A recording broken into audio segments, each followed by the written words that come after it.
اے پیغمبر، مسلمانوں کے سامنے اس موقع کا ذکر کرو جب تم صبح سویرے اپنے گھر سے نکلے تھے اور احد کے میدان میں مسلمانوں کو جنگ کے لیے جا بجا مامور کر رہے تھے۔ اللہ ساری باتیں سنتا ہے اور وہ نہایت باخبر ہے۔ یاد کرو جب تم میں سے دو گروہ بزدلی دکھانے پر آمادہ ہو گئے تھے، حالانکہ اللہ ان کی مدد پر موجود تھا اور مومنوں کو اللہ ہی پر بھروسہ رکھنا چاہیے۔ آخر اس سے پہلے جنگ بدر میں اللہ تمہاری مدد کر چکا تھا، حالانکہ اس وقت تم بہت کمزور تھے، لہذا تم کو چاہیے کہ اللہ کی ناشکری سے بچو۔ امید ہے کہ اب تم شکر گزار بنو گے۔ یاد کرو جب تم مومنوں سے کہہ رہے تھے، کیا تمہارے لیے یہ بات کافی نہیں کہ اللہ 3000 فرشتے اتار کر تمہاری مدد کرے؟ بے شک اگر تم صبر کرو اور خدا سے ڈرتے ہوئے کام کرو تو جس آن دشمن تمہارے اوپر چڑھ کر آئیں گے، اسی آن تمہارا رب 3000 نہیں 5000 صاحب نشان فرشتوں سے تمہاری مدد کرے گا۔ یہ بات اللہ نے تمہیں اس لیے بتا دی ہے کہ تم خوش ہو جاؤ اور تمہارے دل مطمئن ہو جائیں۔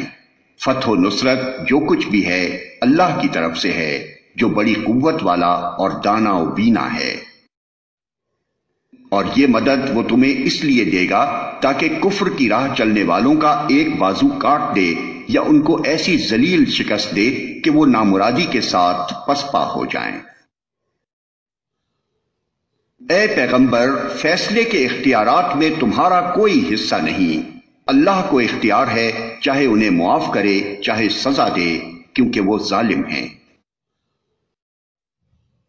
زمین اور آسمانوں میں جو کچھ ہے اس کا مالک اللہ ہے، جس کو چاہے بخش دے اور جس کو چاہے عذاب دے، وہ معاف کرنے والا اور رحیم ہے۔ اے لوگو جو ایمان لائے ہو، یہ بڑھتا اور چڑھتا سود کھانا چھوڑ دو اور اللہ سے ڈرو، امید ہے کہ فلاح پاؤ گے۔ اس آگ سے بچو جو کافروں کے لیے مہیا کی گئی ہے، اور اللہ اور رسول کا حکم مان لو، توقع ہے کہ تم پر رحم کیا جائے گا۔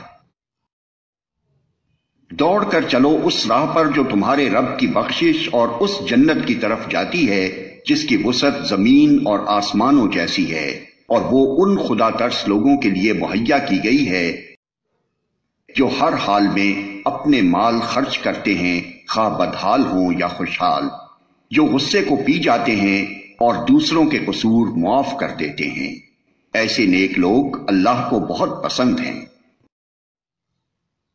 اور جن کا حال یہ ہے کہ اگر کبھی کوئی فحش کام ان سے سرزد ہو جاتا ہے یا کسی گناہ کا ارتکاب کر کے وہ اپنے اوپر ظلم کر بیٹھتے ہیں تو اللہ انہیں یاد آ جاتا ہے اور اس سے وہ اپنے قصوروں کی معافی چاہتے ہیں، کیونکہ اللہ کے سوا اور کون ہے جو گناہ معاف کر سکتا ہو، اور وہ دیدہ و دانستہ اپنے کیے پر اصرار نہیں کرتے۔ ایسے لوگوں کی جزا ان کے رب کے پاس یہ ہے کہ وہ ان کو معاف کر دے گا اور ایسے باغوں میں انہیں داخل کرے گا جن کے نیچے نہریں بہتی ہوں گی، اور وہاں وہ ہمیشہ رہیں گے۔ کیسا اچھا بدلہ ہے نیک عمل کرنے والوں کے لیے۔ اس سے پہلے بہت سے دور گزر چکے ہیں، زمین میں چل پھر کر دیکھ لو کہ ان لوگوں کا کیا انجام ہوا جنہوں نے اللہ کے احکام و ہدایات کو جھٹلایا۔ یہ لوگوں کے لیے ایک صاف اور صریح تنبیہ ہے، اور جو اللہ سے ڈرتے ہوں ان کے لیے ہدایت اور نصیحت۔ دل شکستہ نہ ہو، غم نہ کرو، تم ہی غالب رہو گے اگر تم مومن ہو۔ اس وقت اگر تمہیں چوٹ لگی ہے تو اس سے پہلے ایسی ہی چوٹ تمہارے مخالف فریق کو بھی لگ چکی ہے۔ یہ تو زمانے کے نشیب و فراز ہیں جنہیں ہم لوگوں کے درمیان گردش دیتے رہتے ہیں۔